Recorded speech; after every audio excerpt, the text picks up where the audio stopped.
Salut à toutes et à tous, j'espère que vous allez bien, c'est le Rebelle Capitaliste. Comme promis, une vidéo aujourd'hui un peu plus théorie concernant le protectionnisme, puisque c'est un terme qui, a priori, pose quelques difficultés aux libéraux, qui est spontanément, on pourrait penser, antagoniste au libéralisme.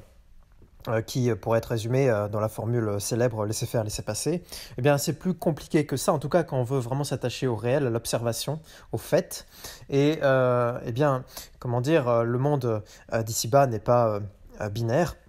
C'est pas noir ou blanc, c'est toujours avec des nuances de gris, avec des états de vérité, comme disait le mathématicien Grothendieck. On a des niveaux de vérité, des états de vérité, on n'a jamais la vérité en ce bas monde.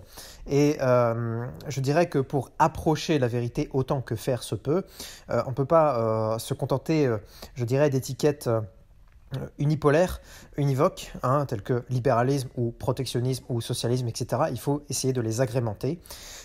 Et donc, comment dire, la réalité étant grise, eh bien, il faut essayer d'avoir aussi une théorie qui puisse recouper au mieux cela, qui puisse recouper au mieux ces niveaux de gris. Et donc, je dirais que on est plus libéral quand on est libéral national. Et quand on a une sorte de libéralisme protectionniste ou, comme disait Maurice Allais, un libéralisme social ou socialiste. Je pense que quand on recoupe deux étiquettes comme ça, on arrive à un meilleur niveau de vérité, de réalité, et on peut mieux expliquer l'évolution des choses. Alors, le protectionnisme... Vous avez au niveau de la doctrine, je dirais, libérale, différentes écoles. Évidemment, il y a l'école qui vise à dire, l'école mondialiste et cosmopolite, qui vise à dire qu'il faut laisser faire, laisser passer absolument partout, tout le temps, etc. Et c'est un peu l'exemple de la zone monétaire européenne, l'euro, qui a été, je dirais, conçu dans cette logique cosmopolite et mondialiste. Et puis, vous avez une logique plus nationale, plus nationaliste, plus organique, je dirais, moins constructiviste, qui part plus de la nature, du réel, etc., de comment les choses sont effectivement, comment les humains se comportent psychologiquement, etc., quels sont leurs capitaux sociaux, etc. Et dans ce cas-là, le libéralisme national, lui, introduit nécessairement une dose de protectionnisme dans sa doctrine. Alors au niveau, je dirais, de la théorie historique économique, si on reste dans la théorie classique un peu sérieuse, on ne va pas s'éloigner avec des penseurs, je dirais, un peu hétérodoxes ou un peu à côté de la plaque, les keynésiens, etc. Mais si on reste sur une doctrine un peu sérieuse, vous avez Say, S-A-Y, l'économiste Say, qui admettait une dose de protectionnisme par rapport à la théorie classique des valeurs échangeables. Vous savez que la théorie classique des valeurs échangeables repose sur cette idée qu'il y a des avantages comparatifs et que plus on développe les avantages comparatifs, plus on spécialise les différents acteurs, plus chacun pourra bénéficier de la spécialisation mutuelle, réciproque, et donc on pourra avoir un système plus optimal in fine. Et c'est une excellente théorie, évidemment, à la base. Radicalement, c'est quelque chose qu'on comprend très bien. C'est-à-dire que quand tout le monde fait un peu tout et un peu tout mal, je dirais, eh bien, ça marche moins bien que quand tout le monde s'est un peu spécialisé et s'échange mutuellement. Ces compétences mutuelles, ces compétences spécialisées. Donc c'est un peu cette théorie classique des valeurs échangeables qui, je pense, est à la base de la doctrine libérale qui permet de dire que le libéralisme est la condition de la prospérité des nations, effectivement. Mais elle doit être agrémentée, elle doit être tempérée, je dirais, puisque le réel, comme je disais, est gris. Et donc admettait notamment que le protectionnisme soit possible dans le cadre des industries naissantes, puisque on le voit très bien aujourd'hui avec les GAFA, comment dire, le premier prend tout, the first takes all. C'est le principe qui veut qu'aujourd'hui YouTube est un quasi-monopole, est prédominant, que voilà, les GAFA que Google, Alphabet, etc. sont dans des situations extrêmement dominantes au niveau mondial. Et la raison simple, c'est que, comment dire, quand vous avez obtenu un avantage de taille, un avantage de marché, de part de marché, un avantage comparatif par rapport aux autres, vous avez tendance à le garder, à le conserver, voire à le renforcer, d'autant plus que si vous avez la mondialisation, l'ouverture de marchés qui ne sont pas matures, etc., vous allez prendre le pactole. Et donc, Say disait, OK, il faut un petit peu de protectionnisme pour laisser les populations qui sont un petit peu en retard au niveau, je dirais, de leur développement économique, historique, etc. C'est pas forcément de leur faute, mais voilà, parfois c'est la contingence historique, le fait que ce sont des petits pays, le fait que c'est des pays géographiquement enclavés. Enfin, il y a énormément de choses qui expliquent que vous allez avoir des retards dans les cycles sociétaux, je dirais. Eh bien, dans ce cas-là, bah, ces pays, il faut qu'ils soient un petit peu protégés au début. S'ils veulent pouvoir faire les choses un petit peu par eux-mêmes, il faut un petit peu de dosage de protectionnisme pour permettre à l'industrie naissante eh bien, de naître, d'éclore et d'aller jusqu'au bout. C'est un peu comme dans la forêt. Si comment dire, vous essayez de faire pousser un chêne dans une forêt déjà bien touffue de chênes, bah, ça va être assez compliqué. Hein. Vous pourrez avoir toute la bonne volonté du monde, vous n'y arriverez pas. Hein. Comme on dit, quand on veut, on peut, sauf quand on peut pas. Donc voilà, dans une forêt de chênes, bah, si vous élaguez pas un petit peu à côté pour laisser votre chêne pousser, bah, il ne va pas pousser, voilà, tout simplement, parce qu'il n'aura pas la lumière. Donc c'est admettait qu'on puisse un petit peu dégager la forêt, en gros, pour laisser son arbre pousser, et puis qu'on se fasse sa place, et que finalement son terreau, son humus puisse donner quelque chose de fécond. Mais comment dire, cette doctrine est assez, peut-être probablement insuffisante parce que ce n'est pas parce que vous laissez un petit peu d'espace et que vous laissez votre industrie naissante naître que une fois qu'elle est née, elle va se retrouver néanmoins toujours en situation minoritaire, fragile, instable et précaire, puisque vous avez des acteurs mondiaux, etc., qui ont des parts de marché, etc. Et donc, il faut quand même qu'elle atteigne une taille critique à partir de laquelle, même minoritaire, elle peut quand même subsister et avoir une valeur forte à défendre. Hein, c'est, comment dire, dans la théorie des parts de marché, si vous avez, je ne sais pas, un marché quelconque d'une production de biens ou d'un service, peu importe, vous avez 3 acteurs par exemple.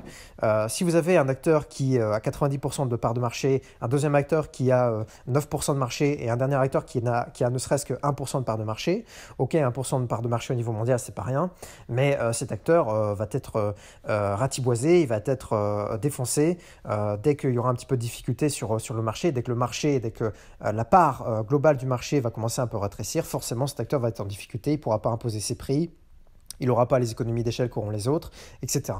Donc pour que vous ayez comment dire, des parts de marché qui soient significatives et qui puissent être défendues sur la durée, il faut que vous ayez plutôt une répartition d'un marché qui soit plutôt, je ne sais pas, avec un acteur dominant à 50%, un autre à 30% et un autre à 20%.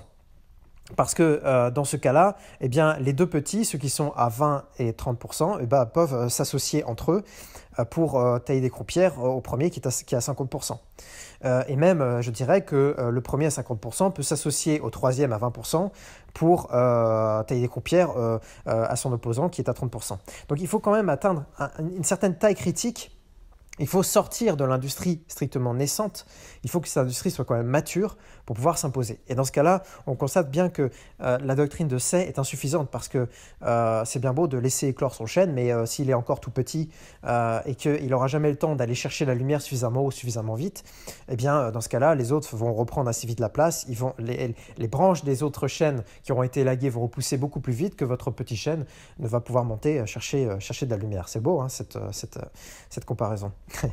Donc, je dirais qu'il faut aller plus loin que cette doctrine de Say et il faut aller chercher, dans ce cas-là, Friedrich List, pardon, je ne suis pas germanophone, économiste du 18e, 19e siècle, comment dire, qui a développé, lui, la théorie des forces productives. Hein, il dit simplement que la protection est souhaitable. Comment dire, elle est souhaitable jusqu'au point où vous puissiez commencer à avoir une position dominante dans le monde. Voilà. Tant que vous n'avez pas de position dominante dans le monde, eh bien, il est nécessaire de développer un certain protectionnisme. Tant que vous ne développez pas, alors peut-être pas une position dominante, mais en tout cas suffisamment stabilisée et je dirais sérieuse, mature, eh bien, il faut, dans ce cas-là, tant que vous n'avez pas développé ça, un certain protectionnisme. Et donc, c'est cette théorie des forces productives qui lui permet de dire ça. C'est simplement, voilà, ce que je disais, c'est que vous pouvez commencer à défendre vos intérêts sur la durée quand votre industrie est suffisamment développée et pèse donc au niveau du marché et des parts de marché qui vous intéressent. Donc il faut aller au-delà de l'industrie strictement naissante. Friedrich Nietzsche repose cette réflexion aussi sur comment dire, tout l'aspect sociétal, social, l'aspect donc des forces productives et donc du capital social des nations. Et il développe sa théorie au niveau des nations. Pourquoi ? Parce que les nations sont un moule, je dirais, historique, qui s'est lentement sécrété et qui a permis à une population sur un territoire donné de développer un certain capital social, c'est-à-dire de pouvoir coopérer efficacement ensemble. Et dans ce cas-là, vous avez parfois, souvent même, quasiment toujours, des particularités au niveau notamment de la capacité industrielle et de la capacité compétitive de certains pays. Il est évident que la capacité industrielle et compétitive des Grecs n'est pas celle des Allemands, que la capacité industrielle des Wallons n'est pas celle forcément des Flamands, que la capacité industrielle, je ne sais pas, des Français par rapport à celle des Suédois n'est pas la même, etc., etc. Voilà. Vous avez des particularités, je dirais, nationales qui sont liées à des caractères particuliers d'un peuple, d'une nation qui s'est développée pendant des siècles, voire parfois pendant plus d'un millénaire sur un territoire donné, qui font que vous avez une certaine propension au capital social, une certaine façon de coopérer qui doit être prise en compte. Et pour que vous puissiez développer une industrie qui ne soit pas strictement naissante, mais qui devienne mature, eh bien vous devez protéger ce capital social homogène pour lui permettre de s'exprimer au mieux. C'est-à-dire que si vous attendez que les Grecs ou les Italiens se comportent comme des Allemands, eh bien vous allez juste affaiblir les Italiens et les Grecs et vous allez renforcer encore la position dominante des Allemands sur leurs points forts. Les Allemands n'ont pas que des points forts, mais il est évident que si vous attendez que les Grecs soient aussi bons à faire des voitures que les Allemands, ça ne va jamais marcher. Voilà, pour tout un tas de raisons historiques, culturelles, géographiques, etc. Et donc, Friedrich List développe cette théorie des forces productives nationales qui justifie un protectionnisme au niveau national, une certaine dose de protectionnisme au niveau national. Évidemment, il faut toujours garder une certaine dose aussi de libre-échange sur tout ce que vous pensez ne pas pouvoir développer par vous-même et tout ce que vous pensez être stratégiquement inutile à développer par vous-même. Mais pour tout le reste, vous devez avoir un petit protectionnisme qui permette à votre capital de s'exprimer, d'éclore au mieux. Pour toujours filer cette comparaison avec la forêt. Il y a différents endroits dans la forêt et ces différents endroits n'ont pas tous la même exposition au soleil, n'ont pas tous la même composition de la terre, elle est plus ou moins argileuse, plus ou moins sablonneuse, plus ou moins acide, basique, etc. Vous avez différents types d'humus, etc. Et donc, si vous attendez que finalement la forêt développe sur ces différents types de territoires les mêmes espèces d'arbres, etc., vous allez vous tromper parce que vous aurez beau faire, à un moment donné, tel sol ne permettra pas à un chêne d'éclore et de se développer proprement, etc. Donc il faut tenir compte de cet humus humain lentement agrégé, c'est comme l'humus dans la forêt, c'est très lent à se développer, la terre est très lente à se dégrader, etc., à développer tout un écosystème complexe, et bien ça, c'est un peu nos nations. Parce que nos nations, même si tout ça est évolutif aussi, les nations ne sont pas des blocs rigides, ce sont je dirais des dégradés, ce sont un peu comme, je ne sais pas comment dire, mais c'est un peu comme le spectre de la lumière. Vous n'avez pas, évidemment, nous voyons différentes couleurs, mais entre les différentes couleurs, vous avez des nuances infinies de couleurs mélangées entre elles. Et les nations, c'est un peu pareil. Mais quand même, vous voyez in fine les différentes couleurs. Donc, vous voyez in fine les différentes nations. Donc, il y a bien des capitaux sociaux, des cultures propres, des histoires propres, des rythmes propres dont il faut tenir compte. Et ça, c'est simplement la réalité. Et je dirais que c'est une forme d'humanisme. Donc, il ne faut pas être, je dirais, doctrinaire. Les libertariens vont souvent trop loin. Je pense que Jean-Baptiste Say, même lui, va aussi trop loin. En tout cas, ne va pas assez loin, je dirais, au niveau du protectionnisme. Il va trop loin dans je dirais, le constructivisme libéral, parce qu'il y a aussi un constructivisme libéral et une sorte d'extrémisme libéral, parfois. Et donc, je pense que Litz, dans sa théorie des forces productives nationales, il me semble, parvient à un meilleur niveau de réalité et de vérité que Jean-Baptiste Say ou que toute finalement la théorie classique des valeurs échangeables seule. Vous vous avez un digne héritier, je pense, de Friedrich List, qui est un Français. Nous avons l'honneur qu'il soit français, c'est Maurice Allais. Et je voudrais faire un petit hommage à Maurice Allais, puisque c'est quelqu'un, je pense, qui a été un peu oublié et qui, malheureusement, souffre un petit peu de l'oubli, je dirais, consubstantiel aux économistes. Si vous allez voir l'état de la tombe de Vilfredo Pareto, qui était un maître de Maurice Allais, eh bien, vous voyez que cette tombe se porte assez mal, hein. Je dirais que si vous allez voir l'article Wikipédia sur Vilfredo Pareto, vous allez tomber assez vite sur sa sépulture. Et bon, voilà, ça en dit long, je pense, sur la reconnaissance que l'époque, nos contemporains donnent aux économistes, malheureusement. Mais enfin bon, Maurice Allais est décédé à ce jour, mais je souhaitais quand même lui rendre hommage parce que c'est quand même quelqu'un, je pense, qui était en avance sur son temps. Alors, je tenais à lui rendre hommage parce que déjà, il a d'excellents maîtres. Vous savez que j'aime beaucoup Erwin Fischer avec sa théorie quantitative de la monnaie. Je pense que c'est quelqu'un qui est extrêmement proche de la vérité. Erwin Fischer avec MV égale PQ. Il a aussi pour maître Ludwig van Mises et Vilfredo Pareto. Donc c'est quelqu'un de bien, je dirais, au début. Et c'est quelqu'un qui est tombé un petit peu dans l'oubli parce que justement, je pense que il est mort un petit peu incompris. Il était un peu entre deux eaux, il était un peu à contre-courant avec son libéralisme social ou socialiste, c'est selon. En tout cas, son libéralisme fortement tempéré. Et je pense que c'est quelque chose qui, à l'époque, quand il a développé un petit peu tout ça, dans les années 70-80, bon, n'était pas forcément en vogue. En plus, on a eu la financiarisation, etc. Bon, c'est quelqu'un qui est allé à contre-courant de beaucoup de choses, et donc je pense qu'il est mort incompris, ce qui est souvent la marque de gens qui ont vraiment cherché la vérité, puisque quand on meurt incompris, c'est que soit on a été idiot, authentiquement idiot, soit on a été authentiquement, je dirais, dans une recherche de la vérité qui est grise et qui ne satisfait pas forcément parfois toujours notre recherche d'explications simples ou trop simples ou simplistes.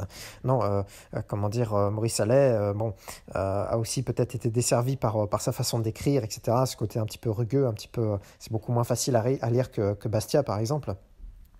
Mais c'est quelqu'un qui est un humaniste que j'apprécie beaucoup et je pense qu'il est très proche de la vérité.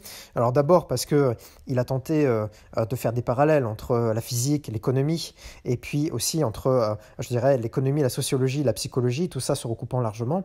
C'est quelque chose que j'ai découvert assez récemment, mais finalement ça recoupe un petit peu mes intuitions aussi, qui consistent à dire que l'économie c'est de la physique, très largement, et que pour tempérer pour agrémenter, je dirais, cette physique économique, il faut y ajouter un petit peu de psychologie, les biais psychologiques des acteurs, etc.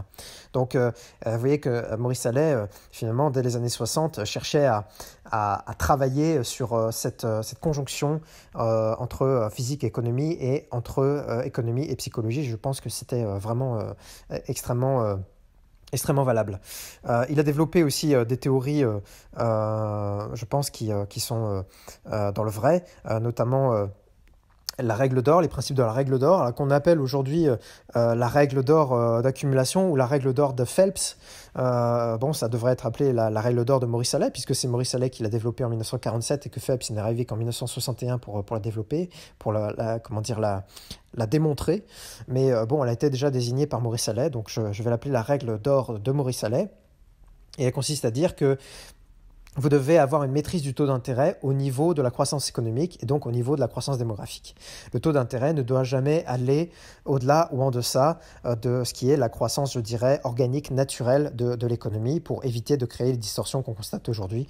Aujourd'hui, on a des taux d'intérêt réels qui sont extrêmement négatifs par rapport à la croissance de la population et à la croissance du PIB. Et ça provoque tout un tas de difficultés.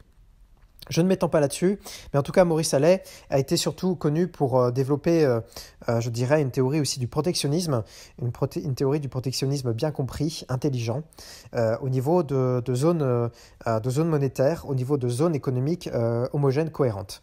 Pour lui, il était question de développer le libéralisme au sein de ces zones homogènes, mais que ces zones homogènes puissent, entre elles, avoir un certain protectionnisme.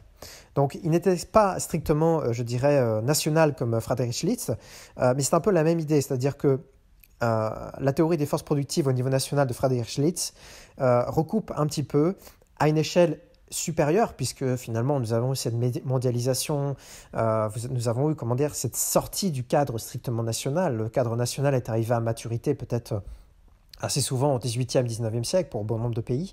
Et on a commencé à avoir des logiques régionales au niveau des continents, etc. L'Europe, le continent nord-américain, la Chine, qui est elle-même une zone régionale économique homogène, en tout cas au niveau de sa zone Han, assez étendue, assez importante. Au niveau de l'Asie du Sud-Est, etc., vous avez commencé, évidemment, l'Amérique du Sud, vous avez commencé à avoir des grandes zones comme ça, avec des traités, la l'ENA, l'ASEAN, etc., qui montrent que finalement, Maurice Allais avait raison, c'est-à-dire qu'il faut un certain protectionnisme, il faut un certain cadre institutionnel, non pas au niveau strictement national, vous pouvez en avoir au niveau national, mais surtout désormais au niveau des grandes zones économiques homogènes. Alors tout, évidemment, ensuite, repose sur l'idée de cette zone économique homogène. Qu'est-ce qu'une zone économique homogène? Mais en gros, il disait il faut avoir du protectionnisme au niveau des frontières de ces zones économiques homogènes et du libéralisme à l'intérieur de ces zones économiques homogènes. Alors, c'est un argument extrêmement fort, je pense, et très valable, un argument humaniste et proche de la réalité, qui a été dévoyé par l'euro, la création de l'euro, puisque l'euro a été créé sur cette idée que la zone euro était une zone économique, une zone monétaire optimale, une ZMO. ZMO, qu'est-ce que ça veut dire? Ça veut dire tout simplement que vous avez au sein d'une même zone, je dirais, une homogénéité au niveau du capital social des populations qui peuvent se déplacer facilement, qui sont fluides, liquides, je dirais, les capitaux qui peuvent se déplacer facilement, etc., etc. Et vous voyez bien que ce n'est absolument pas la réalité. Les Allemands ne sont pas les Grecs, qui ne sont pas les Italiens, qui ne sont pas les Français. Vous avez des règles fiscales différentes dans tous les pays. Vous avez des langues différentes dans tous les pays qui rendent très difficile le déplacement entre les différents États de l'Union européenne, de la zone euro, contrairement aux États-Unis. Aux États-Unis, vous avez beaucoup de mobilité au niveau des États. On le voit aujourd'hui au niveau, par exemple, des départs de Californie ou du nord-est des États-Unis vers la Floride, vers le Texas, etc. Les gens se déplacent facilement, ils vont chercher de l'emploi là où il est, ils vont chercher la prospérité là où elle est. Mais c'est beaucoup plus facile quand vous avez un pays qui est intégré depuis 2 siècles, qui a une même langue, qui a une même culture, qui a des mêmes règles fiscales, en tout cas qui sont en général assez largement partagées. Vous avez certes des différences entre les États, mais elles sont très minimes par rapport aux différences entre les États de la zone euro. Donc, en Europe, nous avons mis en place l'euro sur cette zone monétaire qui n'était pas optimale. Et aujourd'hui, l'euro est un échec complet.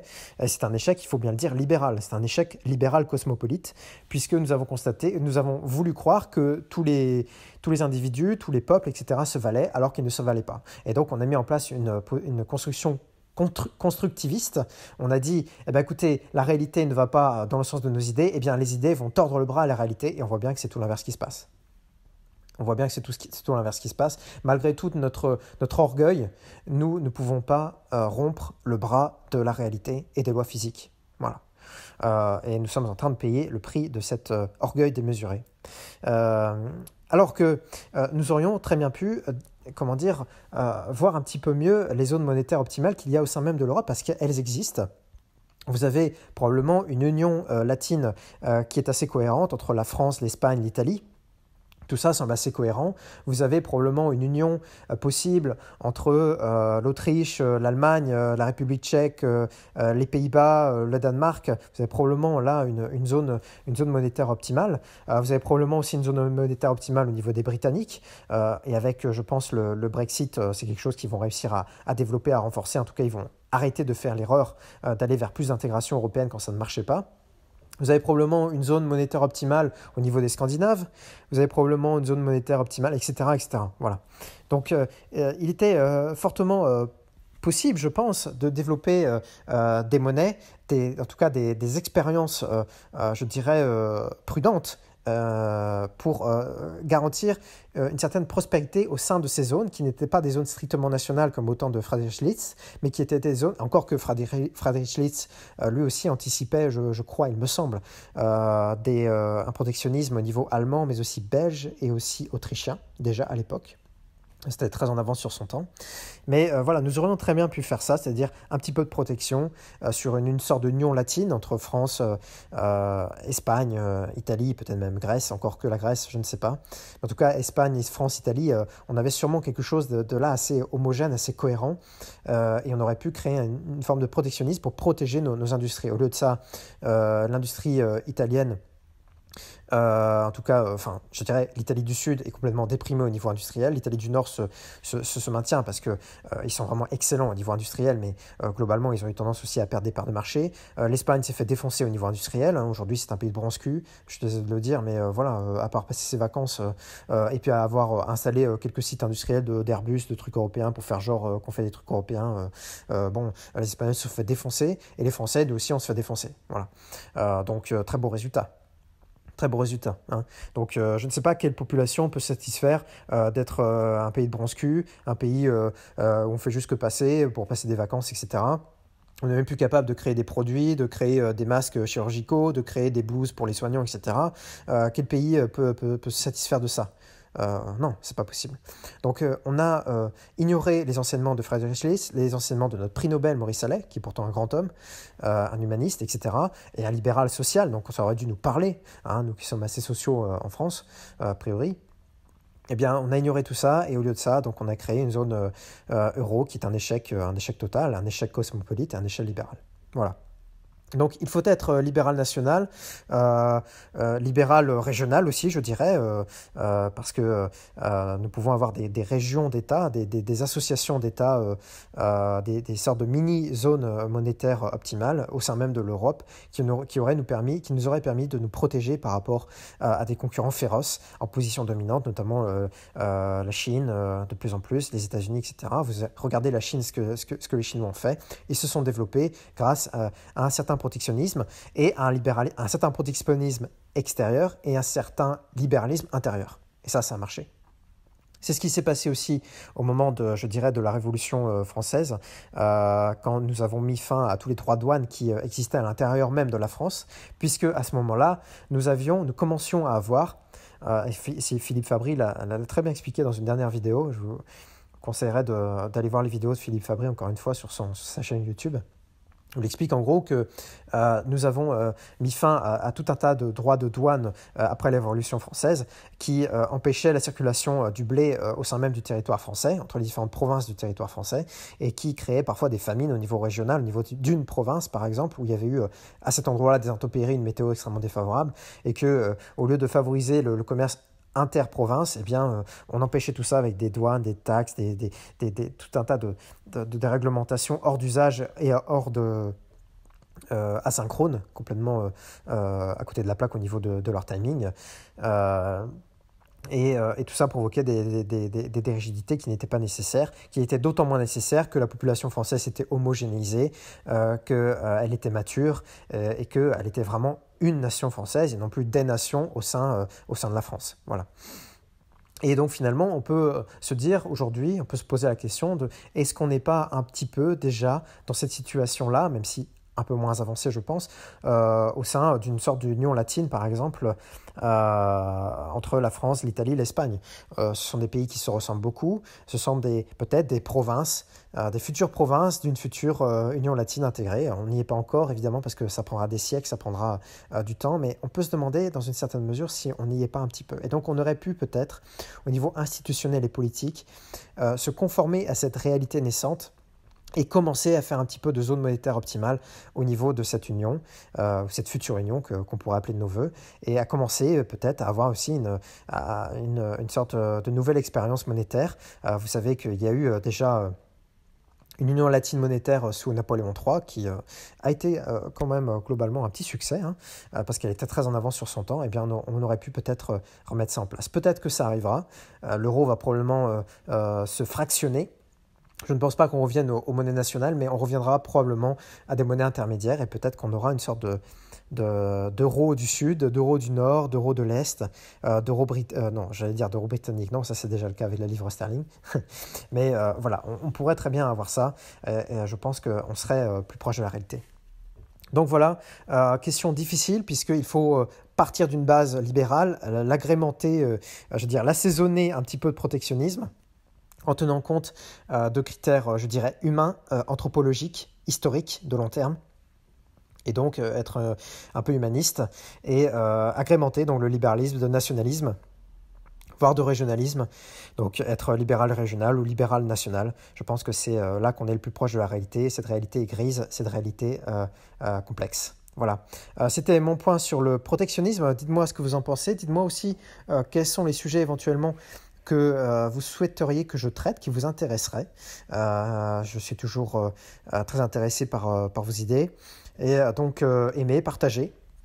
Ça aidera au développement de la chaîne si vous l'appréciez, si vous jugez qu'il y a de la valeur. Et donc, je vous souhaite une excellente journée. Très bonne journée. Au revoir.